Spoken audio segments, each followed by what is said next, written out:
यानंतर थेट जाऊयात कोल्हापुरात मंत्रिपदाची शपथ घेतल्यानंतर हसन मुश्रीफ हे पहिल्यांदाच कोल्हापुरात दाखल झालेले आहेत। त्याच्यामुळे आज त्यांच्या वतीने कार्यकर्त्यांनी शक्ती प्रदर्शन करण्याचं ठरवलंय। ही बाईक रॅली आपण बघतोय काढण्यात आलेली आहे। हाती राष्ट्रवादीचे ध्वज घेऊन हसन मुश्रीफ यांच्या नावाची जोरदार घोषणाबाजी केली जाते। हसन मुश्रीफ आप आगे बढ़ो, हम तुम्हारे साथ है असं म्हणत या सगळ्या शक्ती प्रदर्शनाच्या माध्यमातून म्हणजे आज दिवसभर हे शक्ती प्रदर्शन असणार आहे असं कळतंय की आता या रॅलीनंतर हसन मुश्रीफ जे ते अंबाबाई मंदिरामध्ये जाणार आहेत, अंबाबाईचे ते दर्शन घेतील आणि त्यानंतर ते तिथल्या शासकीय निवासस्थानी जातील आणि मग पुढे आज त्यांच्या कागलिया मतदारसंघात देखील सगळ्यांचं अभिवादन स्वीकारण्यासाठी ते जाणार आहेत। या सगळ्या कार्यक्रमांमध्ये संध्याकाळी त्यांच्या कार्यकर्त्यांचा मेळावा देखील पार पडतोय। कारण गेल्या 2 दिवसात जर आपण बघितलं त्यांनी राष्ट्रवादी काँग्रेसमधून आपण पाहिलं की 9 जण जे त्यांनी मंत्रिपदाची शपथ घेतली त्यात हसन मुश्रीफ आहेत आणि हसन मुश्रीफ हे भाजपबरोबर आल्या कारणाने भाजप शिवसेनेबरोबर आल्या कारणाने समरजित घाटगे जे त्यांचे विरोधक आहेत त्यांनी नाराजी व्यक्त केलेली होती। त्यानंतर देवेंद्र फडणवीस यांनी समरजित घाटगे यांच्याशी संवाद साधून त्यांची नाराजी दूर केली आणि त्यांना विधान परिषदेचा शब्द देऊ केलेला आहे। 2 दिवस समरजित घाटगे यांच्या कार्यकर्त्यांकडून जोरदार शक्ती प्रदर्शन करण्यात येत होतं। काल मेळावा देखील घेण्यात आला आणि या मेळाव्यामध्ये समरजित घाटगे काय नेमकी भूमिका घेतात याकडे सगळ्यांचं लक्ष असताना त्यांनी पुन्हा एकदा आपण भाजपमध्येच असल्याचं स्पष्ट केलं। ही 2 ठिकाणची दृश्य आपण बघतो। एकीकडे शक्ती प्रदर्शन केलं जात आहे हसन मुश्रीफ यांच्या कार्यकर्त्यांकडून आणि दुसरीकडे आता पंकजा मुंडे देखील पत्रकार परिषद घेतात।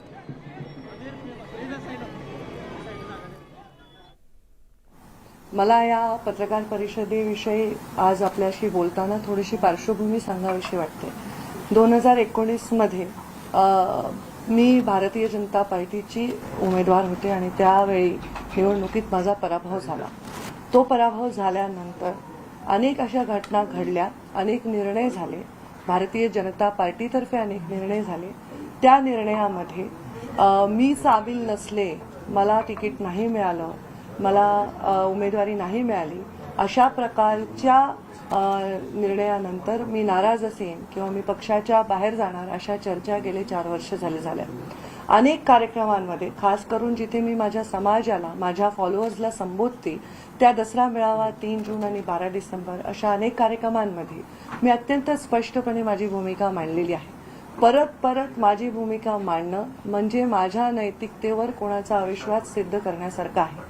त्यामुळे मी आज आपल्या सर्वांसमोर काहीही असं म्हणणार नाही की मला स्वतःला सिद्ध करायचं आहे। गेले काही दिवस अनेक पक्षाच्या कार्यकर्त्यांनी असे काही भाष्य केले की पंकजा मुंडे आमच्याकडे आल्या तर चांगलं आहे, पंकजा मुंडे आल्या तर आम्ही त्यांना अमुक देऊ तमुक देऊ। या गोष्टीला सुद्धा फार मी लाईट नोटवर घेतलं कारण त्यांनी काही माझा अवमान केलेला नव्हता। या संदर्भामध्ये फारसं मी भाष्यही केलं नाही। पण मला वाटतं परवाच्या दिवशी अशी एक बातमी आली, त्या बातमीने मला खूप अंतर्मुख केलं आणि मला असं वाटलं आपल्या सर्वांशी बोललं पाहिजे। त्या बातमीमध्ये असं सांगितलंय की मी राष्ट्रीय काँग्रेसचे नेते राहुल गांधी आणि आदरणीय सोनिया गांधी यांची भेट घेतली, माझी त्यांची 2 वेळा भेट झाली आणि मी काँग्रेसच्या वाटेवर आहे। मला सर्व माध्यमांना एवढंच सांगायचं आहे, कोणत्याही बातमीसमोर एखादा क्वेश्चन मार्क टाकून तुम्ही लीगल प्रश्न सोडवू शकता, पण एखाद्याची क्रेडिबिलिटी, एखाद्याचं करिअर संपवण्याचा हा डाव कोणाचा आहे। त्यांनी असंही सांगितले की एका सांगलीच्या नेत्याच्या माध्यमातून मी सोनिया गांधी आणि राहुल गांधींना भेटले, मी काँग्रेसच्या वाटेवर आहे। मग जेव्हा माध्यमांना सुद्धा जबाबदारी आहे, माध्यमांना सुद्धा कुठली बातमी देत असताना त्यांचे स्रोत काय आहे हे सांगण्याची आवश्यकता आहे। त्यामुळे या चॅनलवर मी मानहानीचा दावा ठोकणार आहे आणि त्यांनी जे कथन केलेलं आहे त्या कथनाचे पुरावे त्यांना कोर्टामध्ये सादर करावे लागतील। त्यांनी सांगितले असा कोणता जो नेता आहे ज्यांच्या माध्यमातून मी भेटले, त्यांनी भाष्य केले, याचे सगळे डिटेल्स त्यांना द्यावे लागतील। माझं करिअर हे कवडी मोलाचं नाही। 20 वर्ष राजकारणामध्ये मी काम करते। माझ्या स्पष्ट वक्तेपणामुळे, प्रामाणिकपणामुळे आणि माझ्या पर्सनॅलिटी जी डायरेक्ट लोकांशी संवाद साधते त्याच्यामुळे माझं नेतृत्व आहे। माझ्या संस्कार झालेले आहेत माझ्या वडिलांचे, गोपीनाथ मुंडे यांचे। त्यामुळे पाठीत खंजीर खुपसण्याचं रक्त माझ्या अंगात दौडतच नाही आणि खुपसलेला खंजीर कसा योग्य आहे हे सांगण्याचं माझ्याकडे कुठलेही शब्द नाहीत। त्यामुळे हे माझा स्वभाव नाही। मी माझ्या 3 जूनच्या कार्यक्रमामध्ये अत्यंत स्पष्टपणे सांगितलेलं आहे की या चर्चा का होतात, कारण प्रत्येक वेळी पंकजा मुंडेंचं नाव येतं आणि पंकजा मुंडे मात्र त्या ठिकाणी येत नाहीत। त्या पदावर दिसत नाही, त्यामुळे या चर्चा होतात. तर हा दोष माझा तर नाही.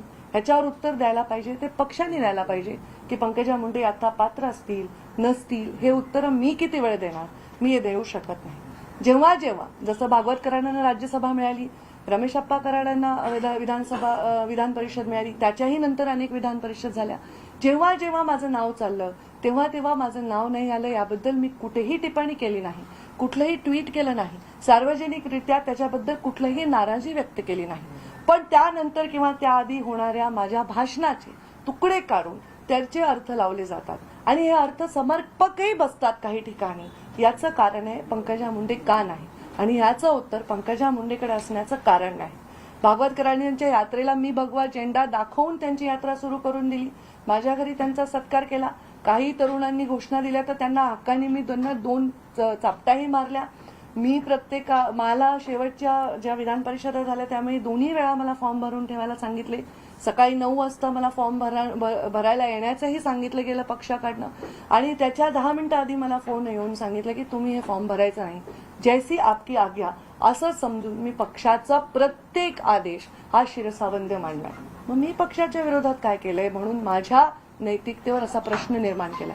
या चॅनलला माहिती कोणी दिली, ही माहिती का दिली, या माहितीचं असे मुहूर्त का गाठले जातात की अशा वेळी माझ्या नैतिकतेवर प्रश्न निर्माण होतो. राजकारण मी करेन किंवा नाही करेन, कधी करेन, कुणाशी करेन हा वेगळा विषय आहे, पण मी राजकारण करत असताना नेहमी स्पष्ट भूमिका घेतली. मी मीडियालाही त्या दिवशी सांगितलं मला जे बोलायचंय ते मी ठणकावून सांगेन, आणि मला जर काही करायचंय तर ते डंके के चोट पर करेन. मी असं कुठे गुपितपणे अंधारात जाऊन करणार नाही. तुमच्या सर्वांच्या माध्यमातून मला ऐकणारे हजारो लाखो लोक आहेत, आज त्यांना प्रश्न पडलाय. त्यातले कितीतरी लोक मला प्रश्न करतायत ताई तुम्ही काय करताय. अनेक प्रश्न तर असे म्हणतात की ताई तुम्ही हे करा, हे योग्य ते नाही. या सगळ्या लोकांच्या प्रश्नामध्ये, या सगळ्या लोकांच्या कन्फ्युजनमध्ये माझ्यासारख्याला प्रश्न पडतो की राजकारणात येण्याचं माझं मूल काय. मी एक युवा म्हणून राजकारण, स्वार्थी विरुद्ध प्रामाणिक असं राजकारण आपल्या महाराष्ट्रात रंगलेलं आहे. एकंदरच वातावरण जे झालेलं आहे आपण बघताय की राजकारण एवढं गलिच्छ होत चाललेलं आहे की आपण सगळेच विचार करताय की ही सर्कस नक्की थांबणार कुठे. हे सगळं वातावरण सुरू असताना देखील आपण पाहत असाल महाविकास आघाडी म्हणून आम्ही जनतेचे प्रश्न घेत आलेलो आहे, घेत राहू आणि जनतेसाठी लढत राहू. आज जी आमच्या प्रमुख नेत्यांची विधिमंडळासाठी बैठक झाली त्याच्यात हेच ठरलं की येत्या अधिवेशनात ह्या घटनाबाह्य सरकारला जे प्रश्न आम्ही विचारत आलेलो आहे, या खोके सरकारला जे प्रश्न विचारत आलेलो आहे, ह्याच प्रश्नांवर, जनतेच्या प्रश्नांवर आम्ही लढत राहू, जनतेसाठी लढत राहू आणि जनतेच्या न्याय हक्कासाठी लढत राहू. हे आज ठरलेलं आहे. परिस्थिती सगळीकडे तशीच आहे, बिकट आहे. आपण पाहत असाल एक घटनाबाह्य मुख्यमंत्री ज्यांनी स्वतःच्या स्वार्थासाठी महाराष्ट्राला आपण बघताय कुठे नेऊन ठेवलेलं आहे. ते पक्ष फोडण्यात असतील, स्वतःची खुर्ची वाचवण्यात असतील, व्यस्त झालेले आहेत. स्वतःच्या खुर्चीचं टेन्शन जास्ती आहे. पण आज मुंबईसारख्या शहरामध्ये ऑरेंज अलर्ट असून, रेड अलर्ट असून पावसाचा, खरं पाहिलं तर मुंबईसारख्या शहरामध्ये 9 वॉर्ड ऑफिसर्स नाहीयेत, 9 असिस्टंट कमिशनर बीएमसी मध्ये नेमलेले नाहीयेत.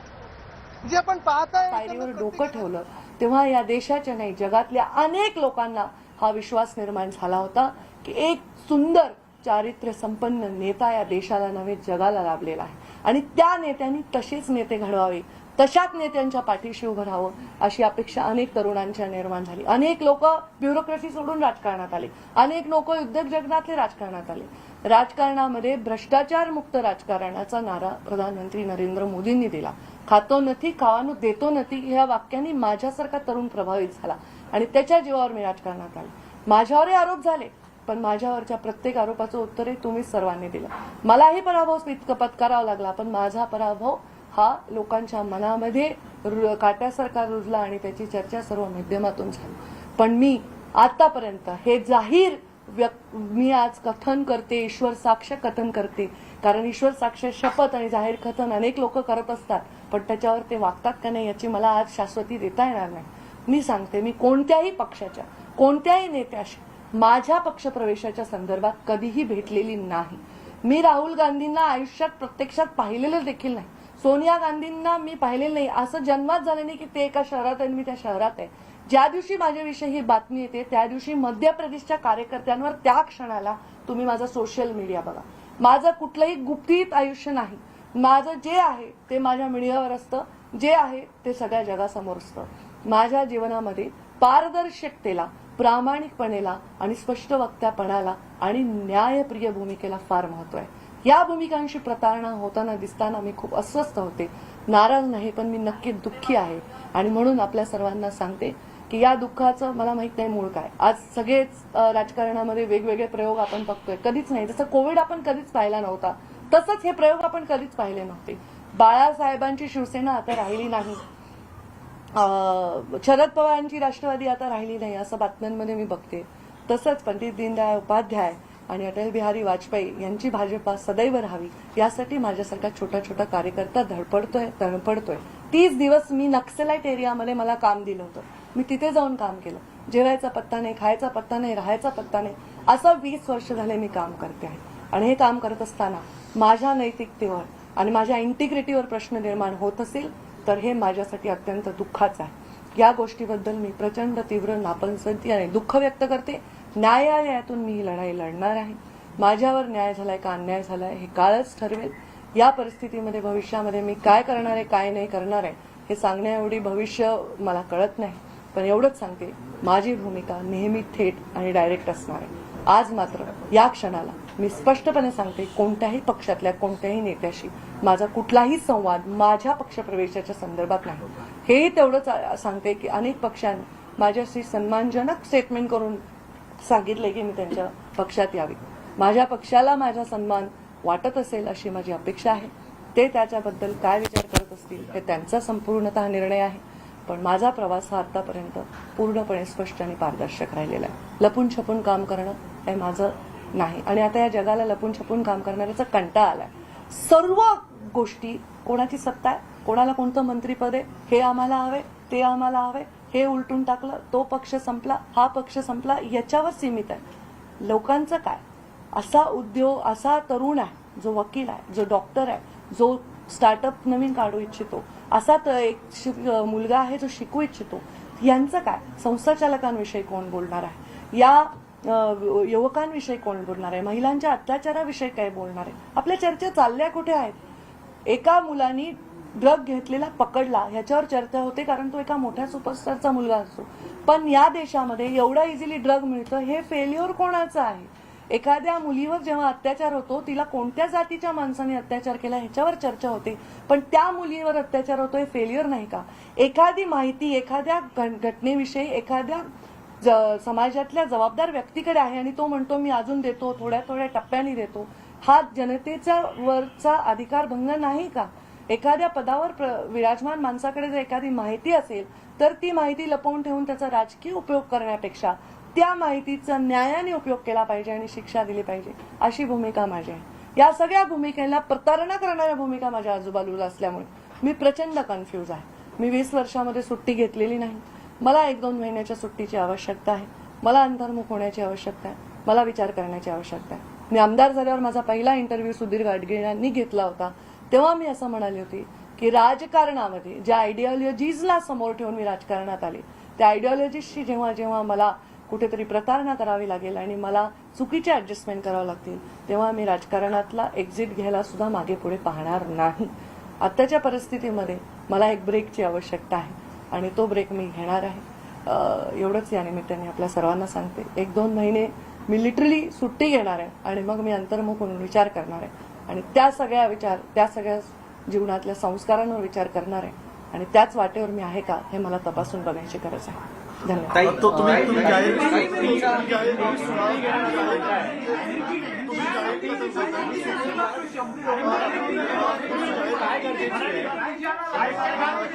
जाहीर कथन करताय की ज्या बातम्या आल्या त्या बातम्या एक बात करेंगे आप एक मिनट मला माझं बोल. मैं पंकजा गोपीनाथ मुंडे आज पत्रकार परिषद ले रही हूँ. इसका कारण 2019 में जब से मैं चुनाव में पराभूत हुई हूँ, अनेक चर्चाओं का सामना मैंने किया है. अनेकों बार भारतीय जनता पार्टी ने निर्णय लिए हैं. अनेकों राज्यसभा का जब सीट आया तब मेरा नाम चलता था. विधान परिषद का सीट आया जब चुनाव आया मेरा नाम चलता था. ऐसे परिस्थिति में जब जब मेरा नाम चला और मेरे बारे में निर्णय नहीं हुआ, तब कभी भी मैंने कोई जाहिर कथन नहीं किया, कभी प्रेस कॉन्फ्रेंस नहीं ली, कभी सोशल मीडिया के माध्यम से मैंने व्यक्त कोई नाराजगी नहीं की। फिर भी मेरे बारे में चर्चा चलती रही। अनेक पार्टियों के नेताओं ने कहा पंकजा जी नाराज हैं, हमारे पास आ सकती है। अनेक पार्टियों के नेताओं ने ये भी कहा कि हम उनको ये पद दे सकते हैं, हम उनको ये स्थान दे सकते हैं। उसी बारे में भी मैंने उसको बहुत लाइट नोट पे लिया। पर कल परसों जो एक न्यूज आई, वो न्यूज ऐसे कहती है कि मैं राष्ट्रीय नेता जो कांग्रेस के हैं आदरणीय राहुल गांधी और सोनिया गांधी जी से मिली हूँ, 2 बार हमारा मिलना हुआ है। एक सांगली के नेता है जो हमारे इस मिलने में मध्यस्थ है, और मैं भारतीय जनता पार्टी छोड़कर कांग्रेस की तरफ जा रही हूँ। ये जो न्यूज आई है, ये न्यूज सरासर झूठ है। ये न्यूज नहीं, मैं ये आपको शपथ पूर्व ईश्वर साक्ष्य कह सकती हूँ, क्योंकि आजकल शपथ पूर्व ईश्वर साक्ष्य हर कोई शपथ लेता है, पर वो उससे कितना प्रामाणिकता से उससे जुड़ा हुआ है मैं नहीं जानती। पर मैं आज ये सबके सामने कहती हूँ, कोई भी पार्टी के कोई भी नेता से मेरे पार्टी के प्रवेश के बारे में मेरी कभी भी कोई भी बात नहीं हुई। राहुल गांधी जी को तो मैंने प्रत्यक्ष रूप में कभी देखा तक नहीं, सोनिया गांधी जी को मैंने कभी देखा तक नहीं। ऐसा भी कभी नहीं हुआ है कि वो एक शहर में है और मैं शहर में। जब ये न्यूज आई उस समय मैं अपने मध्य प्रदेश के भारतीय जनता पार्टी के कार्यक्रमों में अपने कार्यकर्ताओं के साथ थी, और ये न्यूज जब आई तब मुझे इस बारे में बहुत पीड़ा हुई, क्योंकि आज तक ऐसी न्यूज आती थी कि इनका ऑफर है, मैं उसको लाइट नोट पे लेती थी। पर ये जो न्यूज है ये कहती है कि उनके पास ये मालूमात है, उनके पास ऐसे सूत्र कहते हैं, और एक क्वेश्चन मार्क डाल दिया कि क्वेश्चन मार्क डालने से लीगल सब सही हो गया। मैं इस चैनल पर मानहानि का दावा ठोकने वाली हूँ, क्योंकि मेरा करियर कौड़ी मोल नहीं है। लाखों लोग मुझसे जुड़े हुए हैं, उनके भवितव्य मुझसे जुड़े हुए हैं, और मेरी गरिमा, मेरी प्रतिष्ठा और मेरी इंटीग्रिटी भी इसमें चैलेंज होती है। मेरे सिर्फ पॉलिटिकल जगत में नहीं, सिने जगत में मेरे दोस्त हैं, उद्योग जगत में मेरे बहुत सारे मित्र परिवार हैं। आज वो सब मुझे ये सवाल पूछ रहे हैं। इतना ही नहीं, मेरा बेटा कहता है मम्मा ये न्यूज आ गया, ये सही नहीं है, पर ऐसा न्यूज कैसे आ गया। ये मेरे पर्सनालिटी पर उठा हुआ सवाल है, और ये कौन कर रहा है। इस देश के गृह मंत्री है अमित शाह, प्रधानमंत्री नरेंद्र मोदी है। मेरा जैसा सूक्ष्म पार्टी का जीव अगर ऐसी कोई मुलाकात करता है या किसी को मिलता है, तो क्या उनको पता नहीं होगा? क्या मेरे फोन में मैं किससे बात करती हूँ, क्या उनको पता नहीं होगा? मुझे लगता है मेरे जैसे सरल, स्पष्ट और पार्टी से प्रामाणिक नेता के गरिमा पर यह उठा हुआ प्रश्न चिन्ह है। हाँ, बहुत बार ऐसा हुआ मेरा नाम चला, पर ना मुझे मिला नहीं। मैंने पार्टी का आदेश उस समय स्वीकार लिया। मैंने तो फॉर्म भी भर के विधान परिषद का मुझे बताया गया कि रखो, और फॉर्म भरने के समय के 10 मिनट पहले मुझे बताया गया कि आप ये फॉर्म नहीं भर सकती है। तो मैंने कहा कि पार्टी का आदेश मेरे लिए सर्वोतोपरि है। पर मेरे बारे में ऐसी शंका उपलब्ध करना मुझे बहुत दुख दे रहा है। ये पार्टी में मैं पली बड़ी हूँ, हजारों कार्यक्रमों में मैंने अपनी भूमिका व्यक्त की है। मैं बार बार इस बारे में बात नहीं करना चाहती। 3 जून को जब मेरे पिताजी की पुण्यतिथि थी, उस दिन मैंने कहा था कि ये चर्चा जो होती है वो चर्चा मेरी वजह से नहीं होती है। ये चर्चा पार्टी के जब कोई निर्णय होते हैं तब मेरा नाम चलता है और नहीं मिलता है, इसलिए होती है। इसका जवाब मैं नहीं दे सकती, इसका जवाब पार्टी दे सकती है। पार्टी मुझे पात्र समझेगी तब मुझे अकोमोडेट करेगी, ये भी मैंने कहा है। बार बार इस बारे में मैं भाष्य नहीं करना चाहती हूँ। मैंने आज तक कभी भी किसी के वैयक्तिक जीवन में हस्तक्षेप नहीं किया, किसी के वैयक्तिक जीवन पे टिप्पणी नहीं की। कभी भी मैंने कोई धार्मिक तेड़ बढ़ाने वाली टिप्पणी, जातीयवाद की टिप्पणी नहीं की। मैंने अपने जीवन में सिर्फ मुद्दों पर बेस्ड पॉलिटिक्स पे पूरा जोर दिया है। मेरे पिता के संस्कार मुझ में है। मैं किसी के पीठ में खंजीर डालने वाले रक्त, मेरे खून मेरे रगों में नहीं दौड़ता। खंजीर डालकर भी उसको जस्टिफाई करने वाले लोग भी आज राजनीति में हैं, पर मैं उनमें से नहीं।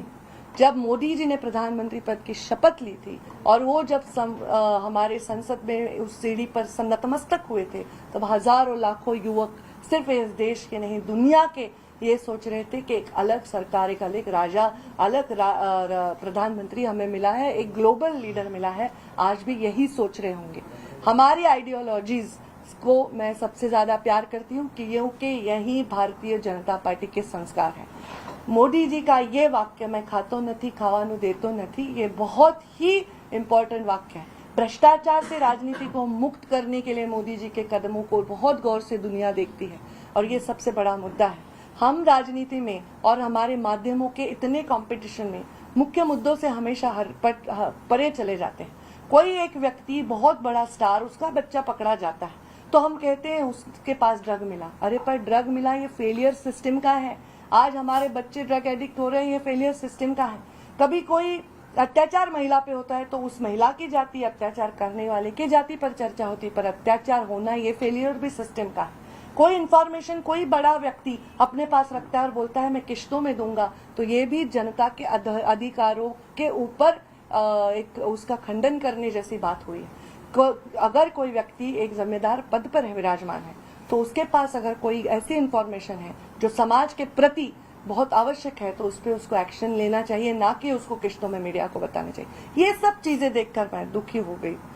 आज मैं रोज न्यूज देखती हूँ, बाला साहब ठाकरे की शिवसेना नहीं रही, शरद पवार की राष्ट्रवादी नहीं रही। मैं सोचती हूँ कल लोगों को ये कहने पर मजबूर ना करना, ये हमारा काम है कि पंडित दीनदयाल जी उपाध्याय और अटल जी की भाजपा नहीं रही, ये हमारा कर्तव्य है। मैं उस भाजपा की सदस्य थी, उस भाजपा की सदस्य हूँ और उस संस्कारों में पली बड़ी हूँ। मेरे साथ जो हुआ वो बहुत ही मुझे दुख देता है, वेदना देता है। जब भी मुझे कुछ करना है मैं डंके के चोट पर करती हूँ। लाखों लोग मेरे से जुड़े हुए हैं, हजारों लोग मुझ पर आज देख रहे हैं इसको।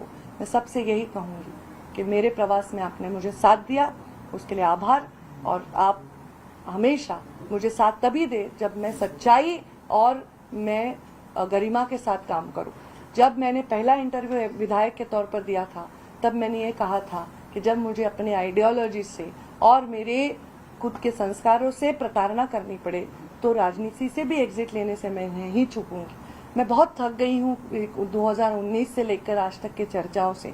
मैं आज थोड़ा ब्रेक लेना चाहती हूँ। 1-2 महीने मैं अपने आप में जाकर सोचना चाहती हूँ कि राजनीति कहाँ जा रही है, देश को कहाँ ले जा रही है, देश के युवाओं को क्या दे रही है। देश में सब लोग जो राजनीति की तरफ आज देख रहे हैं वो यही देख रहे हैं कि कौन सा पार्टी टूट रहा है, कौन कौन से पद पर विराजमान हो रहा है, कौन मंत्री बन चाहता है, कौन क्या बन रहा है। पर जनता को क्या हो रहा है, जनता के साथ क्या हो रहा है, इस बारे में सोचने की भी जरूरत है। उस बारे में अंतर्मुख होकर मैं सोचने वाली हूँ। और फिर इसे इसलिए बोल रही हूँ 2 महीने छुट्टी कि कृपा करके कोई माइक लेके मेरे सामने ना आए, कृपा करके कोई पूछे नहीं इसने आपके बारे में ये कहा, उसने आपके बारे में जो कोई मेरे बारे में कुछ कहे उसके बारे में टिप्पणी करना मेरा काम नहीं है। और जो मुझे करना है वो मैं करूंगी और वो सिर्फ आइडियोलॉजी बेस्ड रहेगा। आज मुझे सच में एक ब्रेक की आवश्यकता है और मैं वो ब्रेक लेकर आज की राजनीति के बारे में बहुत मंथन करना चाहते हैं। ताई तुम्ही इतक्या हताश का झालात राजकारणात? मी हताश कुठे झालो? ताई तुम्ही रोखोक काय भूमिका ताई तुम्ही रोखोक भूमिका मांडलेली आहे. हो. मी कोणत्याही पक्षामध्ये जाणार नाही. मात्र ही भूमिका मांडताना तुम्ही असं देखील म्हटलेलं आहे की मी पाठीत खंजीर खुपसणाऱ्यापैकी नाहीये, माझ्या ते रक्तामध्ये नाहीये. सध्याच्या राजकीय स्थितीमध्ये हा पाठीत खंजीर कोणी खुपसला नेमका काय सांगाल तुम्ही? रोख कुणाकडे? मला याच्यावर काहीच उत्तर द्यायचं नाही.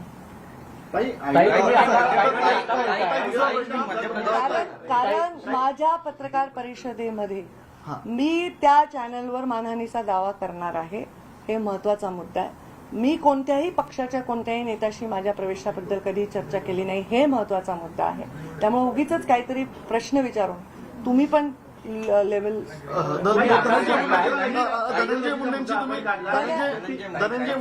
भेट तुमचा प्रश्न मला कळला. तुमचा काय प्रश्न, मी दोन्हीचं उत्तर देईन. आयडिओलॉजी बद्दल आपण बोललात. आता सध्याची आपण राजकीय परिस्थिती बघितली तर एक भाजपच्या विपरीत वृत्ती असलेला पक्ष आज सत्तेत बसलेला आहे भाजपच्या सोबत. तर म्हणून हा मुद्दा आला का आणि सुट्टी घेताय का? नाही, सुट्टी मी याच्यासाठी घेत आहे कारण मला ह्या सगळ्या चर्चांमुळे माझ्या मनामध्ये खूप विषाद आहे, माझ्या मनामध्ये फार वेदना आहे, दुःख आहे आणि मला कंटाळा आलाय या शॅलो गोष्टींचा. मी हताश बिताश काही नाही आहे, मी एकदम भक्कम आहे. माझा कार्यकर्ता प्रतीक्षा करतो माझ्या प्रत्येक भाषणाची, माझ्या निर्णयाची. मी अजिबात हताश नाही. मी तुमच्यापासून ब्रेक घेते, माझ्या समाजसेवेपासून ब्रेक घेत नाहीये. माझ्या लोकांपासून गैरसमज करू नका, असल्या बातम्या लावू नका. मी ब्रेक ह्याच्यासाठी घेते की मी या सगळ्या गोष्टींवर टिप्पणी करण्यापासून मला परावृत्त व्हायचंय आणि म्हणून आता या जे तुम्ही मला प्रश्न विचारला याचं उत्तर मी देऊ शकत नाही. याचं उत्तर भारतीय जनता पार्टीचे प्रवक्ते प्रदेशाचे अध्यक्ष देतील. मी मध्य प्रदेशची प्रभारी आहे. मध्य प्रदेशच्या निवडणुकीबद्दल काय बोलायचं असेल तर मी उत्तर देईन. काही अरे हो मी उत्तर देते. तुम्ही वेळ घालवताय प्रश्नामध्ये वेळ घालवताय. एक मिनिट. धनंजय मुंडे मला भेटायला आले होते. त्यांनी शपथ घेतल्यानंतर मला फोन केला. मी त्यांचं अभिनंदनही केलं. ते मला भेटायला आले. त्याला कदाचित 3-4 दिवस 4-5 दिवस झाले आहेत. त्या दिवशी ते मला आले. तुम्ही जर ते फोटो पाहिले तर तुम्ही बघाल माझा बुचोडा बांधलेला होता. मी माझ्या घरामध्ये छान लोळत बातम्या बघत होते. त्यांनी मला सांगितलं माझ्या घराच्या जवळ आहे आणि मी भेटायला येतोय. त्यावेळी मी माझ्या मंदिरातला दिवा पेटवला आणि त्यांना जे आपल्या संस्कृतीत असतं औक्षण केलं. ते मला भेटायला आले होते. ते 4 दिवसापूर्वी आले होते. त्यांनी आज का ट्विट केलं हे मला माहित नाही. याचं उत्तर ते देतील. पण ते आले होते आणि मी त्यांना शुभेच्छाही दिल्या. मला कोणी मंत्री झालं त्याच्याविषयी आनंद आहे. धनंजय झाला तर आनंदच आहे. मी त्यांना शुभेच्छाही दिल्या. पण या नवीन समीकरणामुळे या नवीन जी समीकरणं झालेली आहेत त्यामुळे तुमचा जो मतदारसंघ आहे त्याच्यावरती आता प्रश्न निर्माण होते. कारण की तुम्ही त्यांच्या विरोधात लढलात आणि आता ते तिथे आमदार आहेत. मग आता भविष्यात पुढे काय या सगळ्या मतदारसंघाचं आणि तुमच्या वाटचाली? ज्यांनी हे निर्णय घेतले त्यांनी हे उत्तर देऊ शकतील. मी तर खूप लहान आहे. तुमच्यासोबत चर्चा BRS मध्ये स्पेसिफिक प्रश्न तुमच्यासोबत काही चर्चा झाली होती का? तुम्हाला विश्वासात घेण्यात आलं हे पहा आता मी हे सांगते ह्याचं उत्तर मी देऊ शकत नाही. पक्षामध्ये एक हायरार्की आहे. पक्षामध्ये एक व्यवस्थित मांडणी आहे. ते लोक त्याचं उत्तर देऊ शकतील. मी त्याचं उत्तर देऊ शकणार नाही. मी तुमचे उत्तर देते फक्त तुम्ही ओरडून. BRS मधून तुम्हाला मुख्यमंत्रीपदाची ऑफर आली. ते शिळा विषय आहे. असं सांगितलंय पण नेमकं आता तुम्ही सांगते ब्रेक म्हणजे मी सुट्टी घेणार आहे. मी हो ऑफकोर्स सामाजिक काम माझं चालू आहे. ज्या भूमिकेत माझं चालू आहे. आता मी हे सांगते की मी एक छान निवांत सुट्टी घेणार आहे. माझ्या मुलाला घेऊन मी कुठेतरी सुट्टीवर जाणार आहे. सोशल मीडियामध्ये मी आहेच आहे. काय तुम्हाला काय अपेक्षा आहे की जाऊ दे का आता? मी एक ब्रेक ह्याच्यासाठी घेते की मला या सगळ्या राजकारणात ब्रेक हवाय. तुम्ही माझा विचार करा ना. शपथविधी कोणाचा होतो? शिवसेनेचा आणि भाजपचा पंकजा मुंडेची चर्चा. राष्ट्रवादी आणि भाजपचा पंकजा मुंडेची चर्चा. कोणाचं नाव चालतं? पंकजा मुंडेची चर्चा. अरे पण ही चर्चा मी घडवून आणली का? मी कधी मीडियाला तुमच्यापैकी कोणालाय मी आयुष्यात कधी फोन केला? तुमच्यापैकी कोणालाही मी बातम्या लावायला सांगितल्या? तुमच्या कधी एडिटरला मी कधी कोणाला फोन लावून सांगितलं हे लावा ते लावा? माझे अनेक लोकांशी मैत्रीपूर्ण संबंध आहेत. अनेक लोकांची माझे अगदी भावासारखे माझे नाते आहेत. पण मी त्यांनाही कधी राजकारणात सांगितलं नाही की हे बातमी लावा असं करा. मग मी एखाद्या सभेत भाषण करते त्याचा तुकडा होतो आणि तो लावून माझी गरिमा खराब होते. मला हे अजिबात अस्वस्थ करणार आहे. माझा संबंध राजकारणाच्या पलीकडे जाऊन अनेकांशी आहे. अनेक उद्योजकांशी आहेत. अनेक सिने क्षेत्रात एंटरटेनमेंटच्या क्षेत्रात संबंध आहे. ते सर्वजण मला प्रश्न विचारतात आणि अशा प्रकारच्या शॅलो पत्रकारितेचा निषेध मला करावा वाटतो. त्याच्यात काही सगळे समावेश नाही आहेत. ज्यांनी हे केले त्यांच्याविषयी मी मानहानीचा दावा टोकणार. हे आज तुमच्यासाठी तुम्ही मानहानीचा दावा टोकणार आहात. Last question. 10 मिनिटापूर्वी तुम्हाला सांगण्यात आलं की तुम्ही फॉर्म भरलेला मागे घ्यावा. तुम्हाला तशा प्रकारची उमेदवारी विधान परिषद देण्यात आलेली होती. नेमका कुणाचा निर्णय होता आणि नेहमी तुमचं नाव चर्चेत होतं? माझ्या म्हणणं मी जे बोलले ते परत एकदा मी रिपीट करते की माझा स्वभाव तुमच्या लक्षात आला आहे की मला जेव्हा एखादा पक्षाने आदेश दिला मी तो स्वीकारला. त्याच्यावर मी प्रश्न नाही विचारला की का. ह्याचं उत्तरही माझ्याकडे नाही. धन्यवाद. 3 सवाल थोड़ा अच्छे सवाल पूछो. आपने कहा कि विधान परिषद में आपको नामांकन भरने के लिए कहा गया और 10 मिनट पहले आपसे कहा गया कि आप अपना नामांकन मत भरिए. कौन नेता था जिसने आपको ये कहा और फिर अचानक कैसे डिसीजन? कोई नेता ऐसा नहीं होता. हमारे यहाँ एक व्यवस्था होती है. ऐसे फोन करने के लिए एक अलग व्यवस्था होती है और निर्णय करने के लिए अलग व्यवस्था होती है. उसके बारे में इतना डिटेल की आवश्यकता नहीं है. मुद्दा क्या है कि मैंने कभी इस बारे में कोई भी टिप्पणी टीका या कोई दुख और नाराजगी कभी व्यक्त नहीं की है. मैंने हमेशा वो किया है जो बताया गया. तो ये मेरे बारे में क्यों ऐसे सवाल? आपने ये कहा कि 9 साल पीएम के हो चुके हैं और सबने अच्छी तरीके से मनाया भी. आपने वहाँ पे सवाल भी उठाया कि अगर ड्रग्स पकड़ा जाए तो सिस्टम के फेलियर, महिला के साथ अत्याचार. क्या आपको लगता नहीं कि आपकी सरकार 9 साल से इन सब चीजों पे प्रॉपर ढंग से काम नहीं कर पाई? मैं ये कह रही हूँ कि हम मुद्दों की चर्चा न करते हुए हम उसके इर्द गिर्द विवादों की चर्चा करते हैं. हमको जो चीजें थ्रिल देती है हम उसकी चर्चा करते हैं। ये बहुत भयंकर विषय है, हम उस बात की नहीं चर्चा करते जो इस देश के और इस सिस्टम को हानि पहुंचा रहा है। ये मेरा कहना है। राजनीति से संन्यास ले रही हैं आप? 1 महीने 2 महीने संन्यास ये शब्द मैंने बोला भी नहीं भैया, मैं 42 साल की जो हूँ। आप ले रही हैं, क्या राजनीति से ले रही हैं ब्रेक? मैं छुट्टी ले रही हूँ। छुट्टी का क्या मतलब है? ब्रेक ले रही हूँ। पार्टी की पक्षाने जर तुम्हाला लोकसभा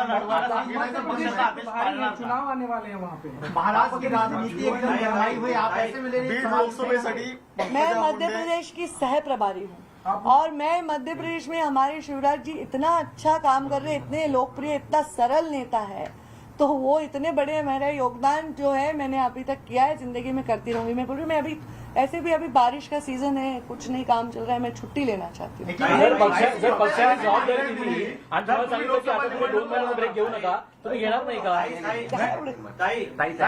लोकसभा निवडणूक मला लढवण्यासाठी प्रश्न तर कळला पाहिजे ना।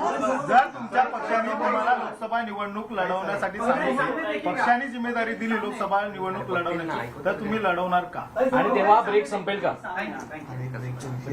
मी ब्रेकचा आकडा सांगितलाय ना, किती सांगितलं तुम्ही सांगा मग परत तेच विचारताल म्हणूनच सांगते। परत असा तुम्ही किमान 12वी पर्यंत शिकलेला असाल असे माझी अपेक्षा आहे। मी वेळ काय दिला ब्रेकचा सगळे सांगा एकदा। 2 महिने सुट्टी घेतली, 20 वर्ष काम केलं। प्रश्न लोकसभा अरे एक मिनिट मराठी सवाल लोकसभेच्या प्रश्नाचं उत्तर द्या। ताई लोकसभेच्या प्रश्नाचं तोड़फोड़ हुई है, वो आप ही की पार्टी की तरफ से कहीं न कहीं होते देखिए एनसीपी की हो या फिर इसके पहले उद्धव ठाकरे की पार्टी को तोड़ा गया, इस पर आपका निशाना क्या पार्टी के आप ही के नेताओं की तरफ है? मुझे नहीं, आपका सवाल ही ताई मराठी प्रश्न मला आता कोणत्याही 2 महिन्यानंतरच्या विषयावर टिप्पणी करायची नाही। धन्यवाद।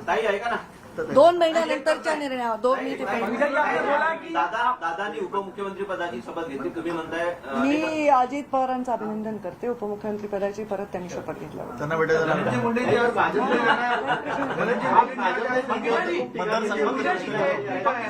स्वतः पीएम मोदी म्हणाले की काही दिवसांपूर्वी राष्ट्रवादी काँग्रेस पक्ष भ्रष्टाचार 70,000 कोटींचा भ्रष्टाचार त्यांनी केलेला होता। आजपर्यंत भाजपचेच नेते राष्ट्रवादीवरती नावं घेऊन टीका करत होते आणि आज ते दोघे सत्तेत बसलेले आहेत। म्हणजे स्वतः अचानक असा बदल कसा राष्ट्रवादीवरती सर कोणती कारवाई होती त्यावेळी एकंदरीत महायुती जमवण्याचं कामही मुंडे तुम्ही साहेब ज्यांचे ज्यांचे नावं घेतले त्यांनी तरी उत्तर दिलं पाहिजे, ज्यांनी निर्णय घेतलाय त्यांनी तरी उत्तर दिलं पाहिजे। मी प्रवक्ताही नाही, महाराष्ट्राच्या कुठल्याही विषयावर मी काही उत्तर देऊ शकत नाही। मी सचिव आहे राष्ट्रीय आणि मला मध्य प्रदेशचा सहप्रभार आहे।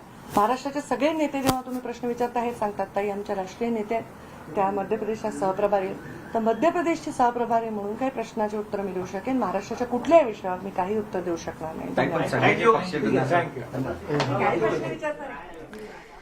भाजपच्या नेत्या पंकजा मुंडे यांची महत्त्वाची पत्रकार परिषद आणि गेल्या अनेक दिवसांपासून पंकजा मुंडे यांच्या राजकीय भूमिकेसंदर्भात ज्या काही चर्चा सुरू होत्या त्याच्यावरती एक खणखणीत उत्तर पंकजा मुंडे यांनी या पत्रकार परिषदेच्या माध्यमातून दिलंय। कोणत्याही चुकीच्या बातम्या माझ्याबद्दल चालवू नका असं त्यांनी एक प्रकारे ठोकपणे सांगितलंय आणि राजकारणातनं मी किंवा कोणत्याही विषयावरती टिप्पणी करण्यामधून किंवा कोणतीही प्रतिक्रिया देण्यामधून मी 2 महिन्यांसाठी ब्रेक घेते असं त्यांनी जाहीर केलंय। त्यानंतर आणखी एक मोठी बातमी आहे।